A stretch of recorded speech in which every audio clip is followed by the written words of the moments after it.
back.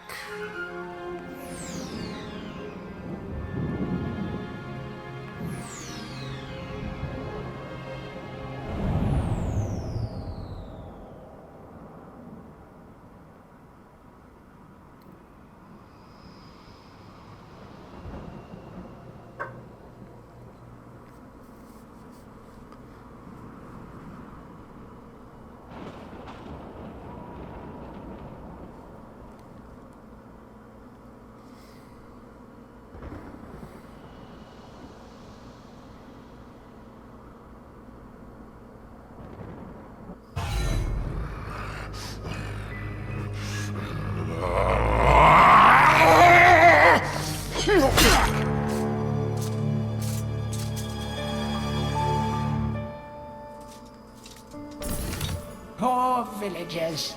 The master possesses them. It mustn't hurt them. Hurt guards, though. They seek out an object of great power.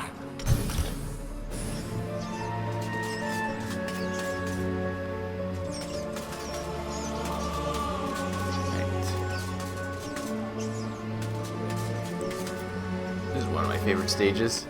It's always kind of spooky.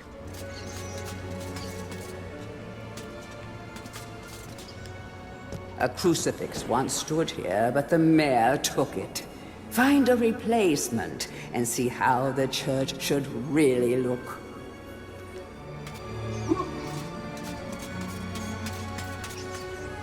We need to actively avoid fighting any of the villagers, because that minuses to your chalice thing.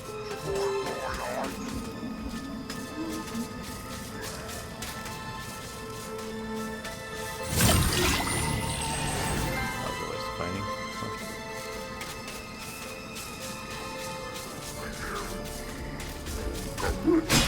Ugh.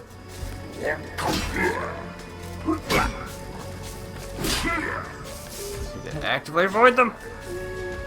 Okay, so not here.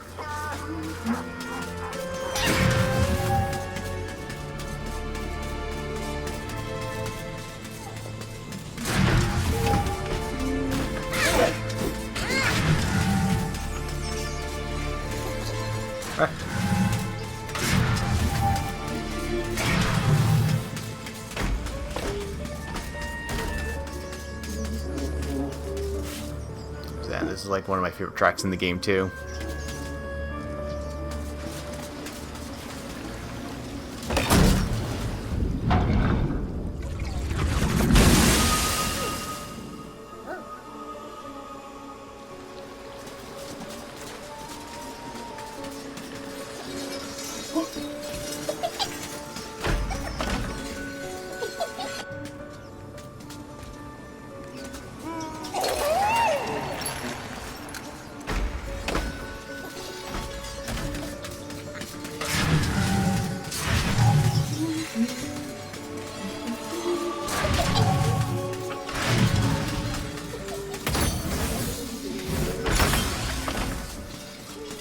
There's a yeah, that was what I was looking for. The rune key is held aloft by the flow of water from a fountain. You may have to wait for the next drought.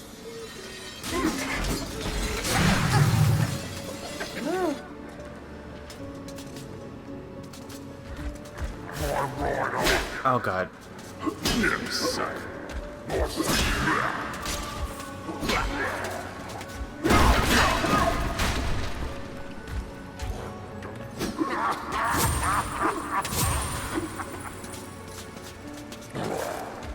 Heroes from History, a retrospective.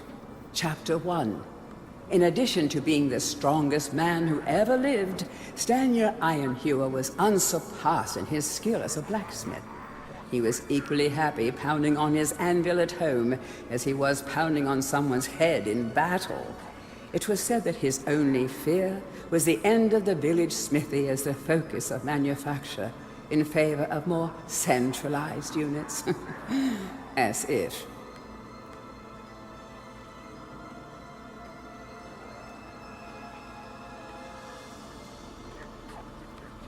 Chapter 2. Okay, I was about to say. Born a humble peasant to one of the nomadic tribes from the Eastlands, Bloodmanoth Skullcleaver gathered an army of horsemen and swept over half the civilized world.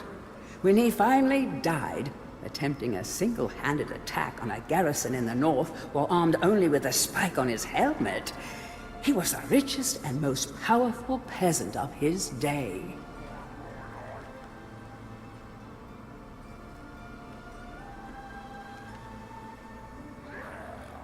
Chapter 3. Carl Sterngard spent most of his formative years under siege at his family castle. With his impregnable magic shield, Sterngard's motto was, "The best form of attack is defense." Sadly, his shield couldn't protect him against poor eating habits, and he died during a post-battle feast, while swallowing a large sausage he had failed to chew.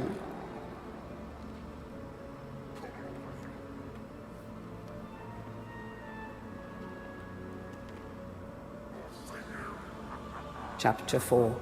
Truly the hero's hero. Woden the Mighty was fearless, single-minded, and uncompromising. Unbeaten in combat, he inspired raw fear in friends and enemies alike, not to mention in close family members and pets. Chapter 5. Trained from birth in all forms of combat, Imanzi Shongama was the warrior queen of a tribe of Amazons. The bold and the beautiful Shongama banished all males from her territory, except the handful she kept on to mow the lawns of her people. Chapter 6. A full-time mother and homemaker, Megwin Stormbinder had to defend her settlement from barbarian raiders while the menfolk were away on a hunting trip. She fought off repeated attacks, armed only with a pitchfork and a rolling pin, and with one arm holding her baby. Legend has it that the gods, impressed by her indomitable courage, intervened and added thunderbolts to her arsenal. She won the battle with a couple of bolts to spare on her husband when he finally returned.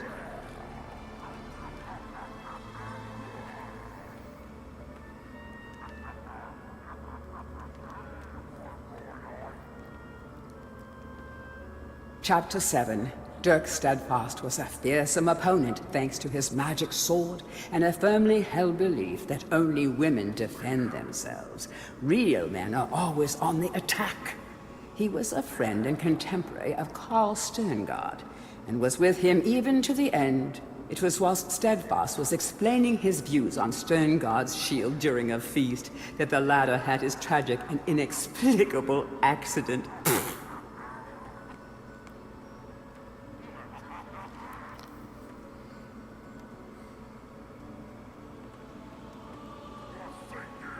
Chapter 8. Descended from the finest centaur Bloodstock, Ravenhooves the Archer was the last prince of his people.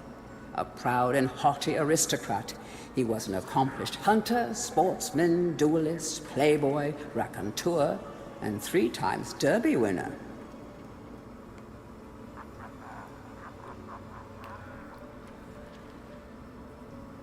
Chapter 9. Captain of the militia in the time of King Peregrine, Sir Daniel Fortescue found fame when he killed the renegade wizard Zerok. A career soldier raised in the royal household, he was adored by the men under his command, and renowned for his loyalty to Galamir. It was said that Fortescue was always destined for greatness. With his square jaw, steely gaze, and thick shock of hair as black as raven's wings, oh, he looked every inch the hero.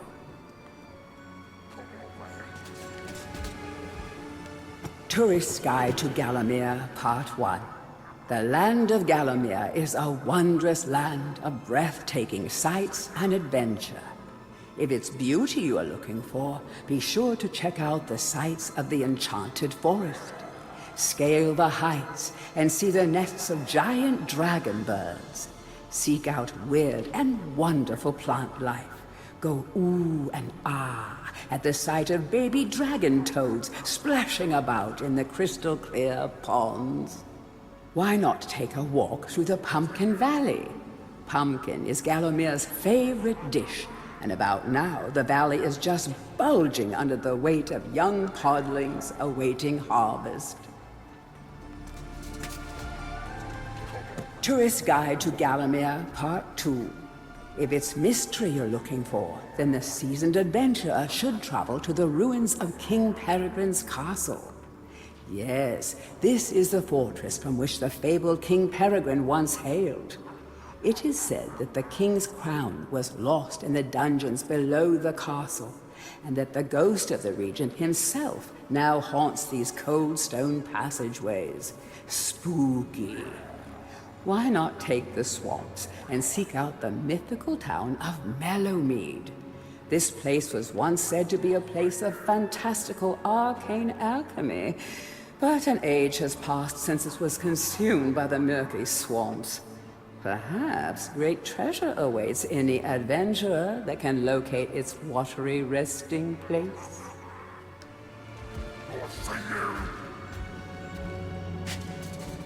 Where is he? I can hear him. Clearly you can see me. Ah! To whom it may concern, I must make haste, for Xeroc's men will be here within the hour. I have taken the crucifix from the church. It is the key to a key. I used the cross to make the attached cast. Then I had it destroyed. It is my hope that this cast falls into the hands of a just and good hero. Signed, the town mayor.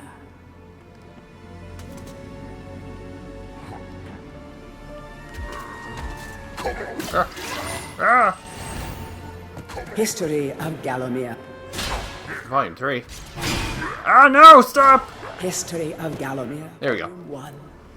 During the dark time that was Galomir's not too distant past, it was King Peregrine who thwarted Xeroc the Necromancer and his plan to enslave the land. Xeroc, once the king's mage, had fallen out of favor with the ruler for conducting outlandish experiments on the bodies of the dead.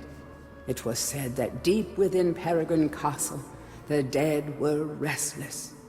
The dead are to be honored, not kept as the playthings of alchemists, declared King Peregrine as he banished Xeroc from the castle. All of Xeroc's living dead were routed out and destroyed. Xeroc, being an unforgiving soul, went into hiding and vowed to wreak his revenge on the king. Leave me alone.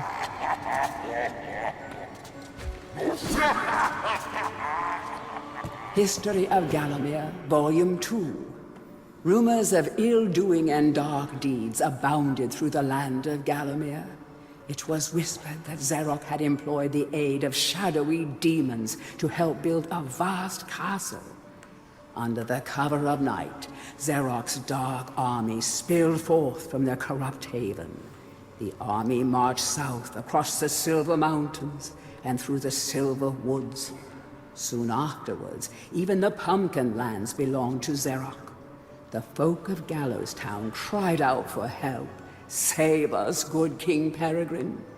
Retaliation was swift and violent. King Peregrine's forces, led by the brave Sir Fortescue, drove Xeroc's army back from Gallows Town. Oh, there was much rejoicing, but the war was not yet over. History of Galomir, Volume 3. News that Xeroc's army had now taken the Floodlands caused much concern. From this vantage point, Xeroc could march west to take the Enchanted Forest. This sacred place would prove a bitter defeat if it fell into the hands of the evil sorcerer. It was Sir Dan Fortescue who once again led the king's militia to rid the demon host from the land. Yet the evil wizard was cunning and had prepared an ambush. Titanic battle ensued, of which history has never seen the like. It is said that the day would have gone to Xeroc, but for the skill and valor of one man. Fortescue led the charge deep into the massed ranks of the undead, felling Xeroc's bodyguard, the fearful Lord Kodok, and before finally succumbing to his own mortal wounds, slew the traitorous sorcerer with a mighty sweep of his sword. History of Gallowmere, Volume 4. The forces of evil were destroyed, but at a terrible price. None but a handful of the king's militia returned from that field. Gallowmere lost a whole generation of young men that day, including Canny Tim, the legendary crossbowman, and Fortescue's second-in-command, who fell in the first volley of arrows. Xeroc's body was never found, though if it lies unmourned in an unmarked grave, then no one in Gallowmere would shed a tear. The shadow demons that had fallen under Xeroc's banner were unnatural creatures that did not belong in the world of mortal men. The king declared that they be banished, entombed under the pure earth of the enchanted earth. Imprisoned within an impregnable box of the king's design, the demons were buried deep underground. Their tomb was sealed with a magical device that has since come to be known as the Shadow Artifact. Yay, we're done. Oh, where the hell did he go? Okay. Sound of fire.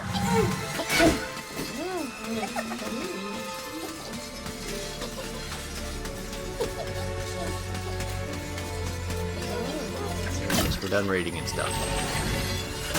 Oh no, little girl, please.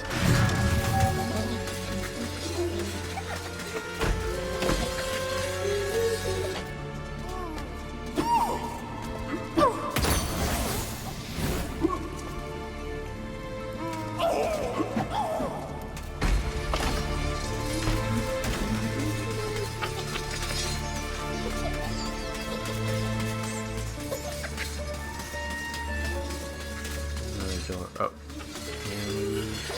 Wait, no, I came from there. The other house. Oh god. There's this one. Yes. Not that one.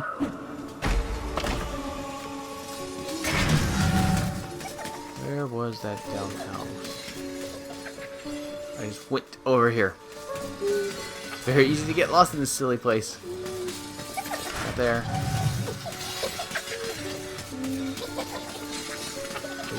No, not that one.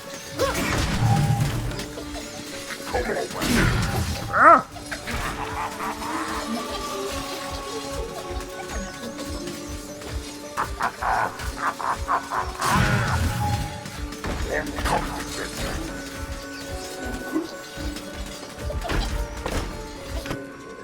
There we go.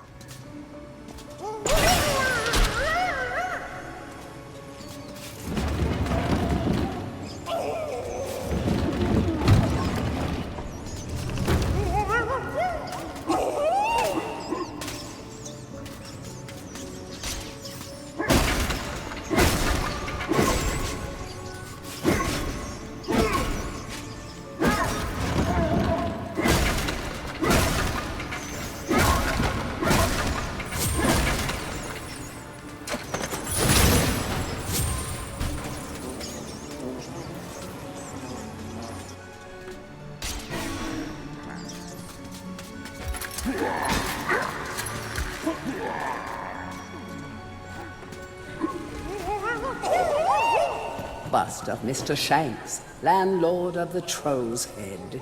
To clean the statue, lower the pedestal.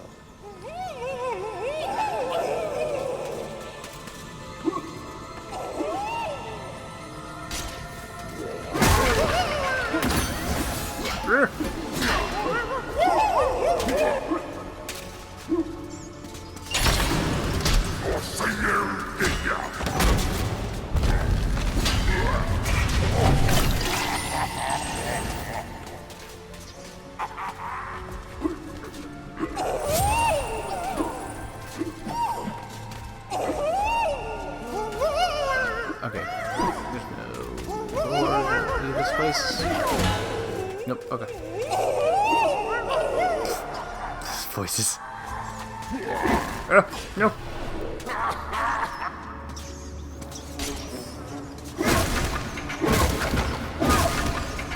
Did I break these already? Oh, I thought that was money. Never mind.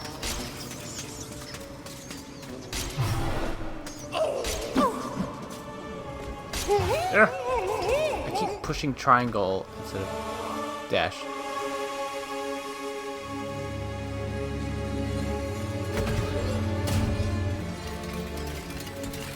Hurry, comrades, tear this place apart.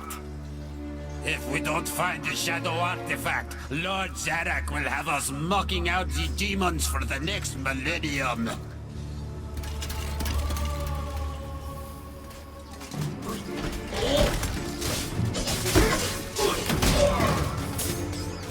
These guys should have taken over most of the enemies that were in town now.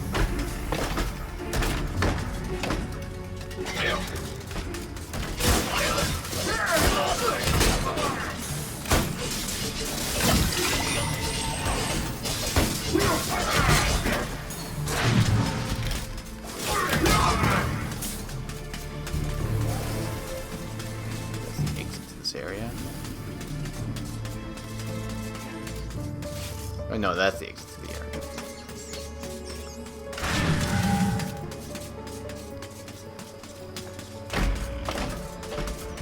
Let's see, what did oh, right, yeah, I got the bust, right.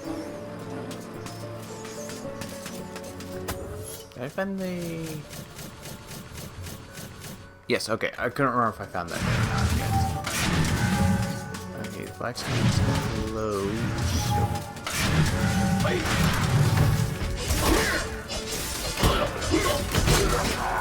Yeah, except for that guy. That guy stays there. I remember that. Oh god, please. Blacksmith's Monthly. Old man Willie Green of Gallowstown was awarded Smithy of the Season by our readers.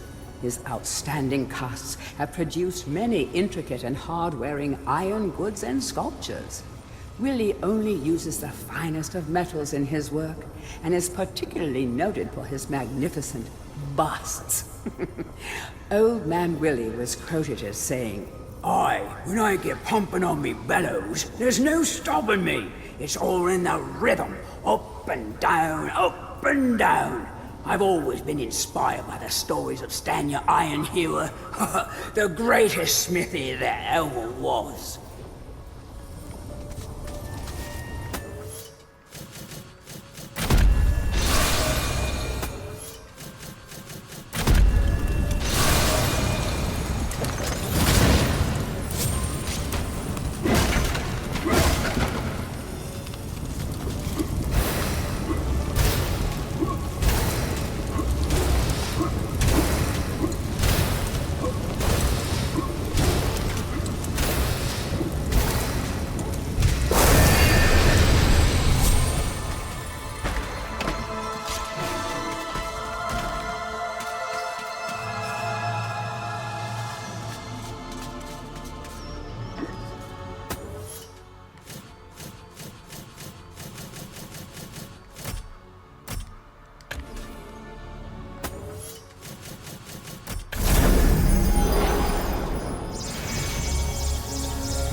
While I'm here.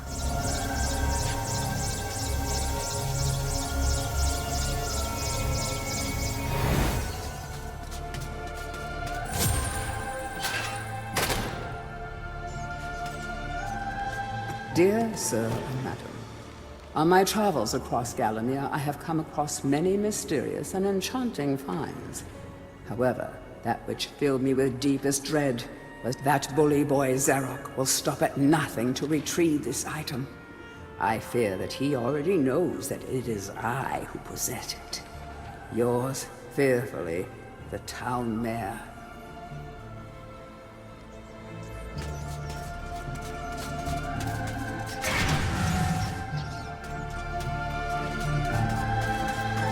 Bend.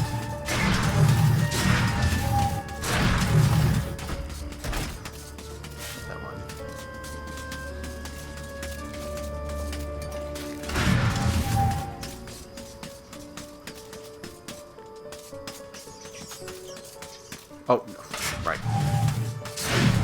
I was like right over there. It's the one right here. Let's get past this. Thank you.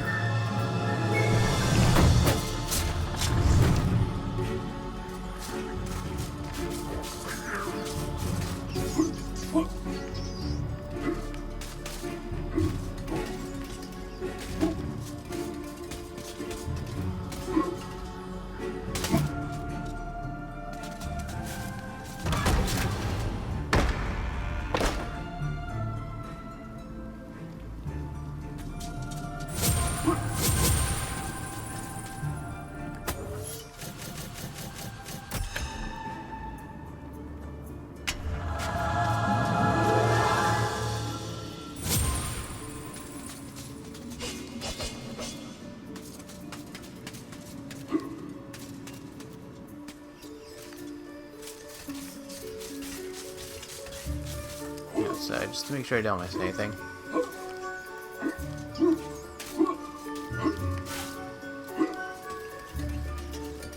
Close the chalice. Oh.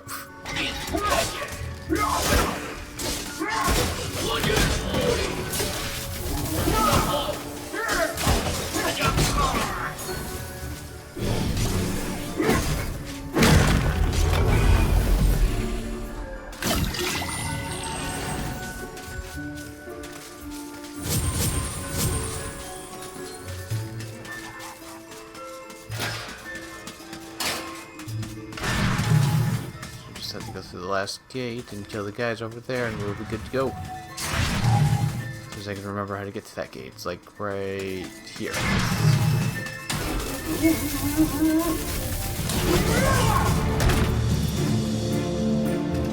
Thanks.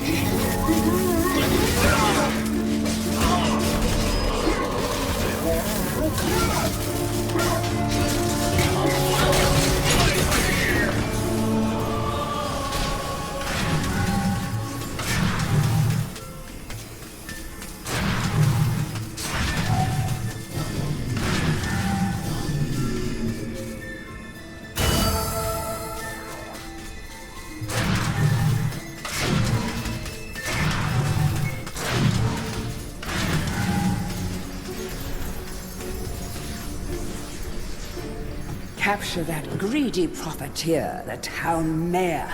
Take him to the asylum dungeons. Give the fat boy a good going over.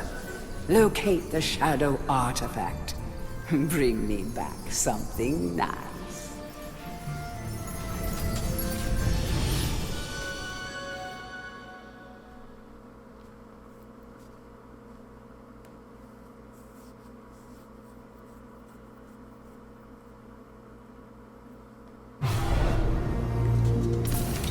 Back and forth like a supernatural yo-yo.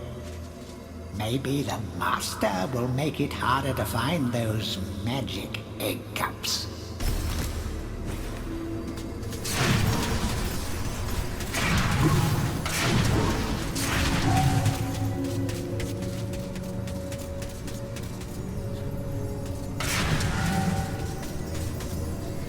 Ah, Herr Fortescue. You are back on the battlefield, yeah? This is good. People say to me, Stungard, what do you think of this sword or that axe? But I say to them, nein! Modern warfare is a question of science, the science of shields. I think maybe you should take my shield, yeah? It is magic, Herr Fortescue. Some say it is better to have a magic sword than a magic shield, but I say to you that this is rubbish! So long as you use it properly, the shield will make you invincible!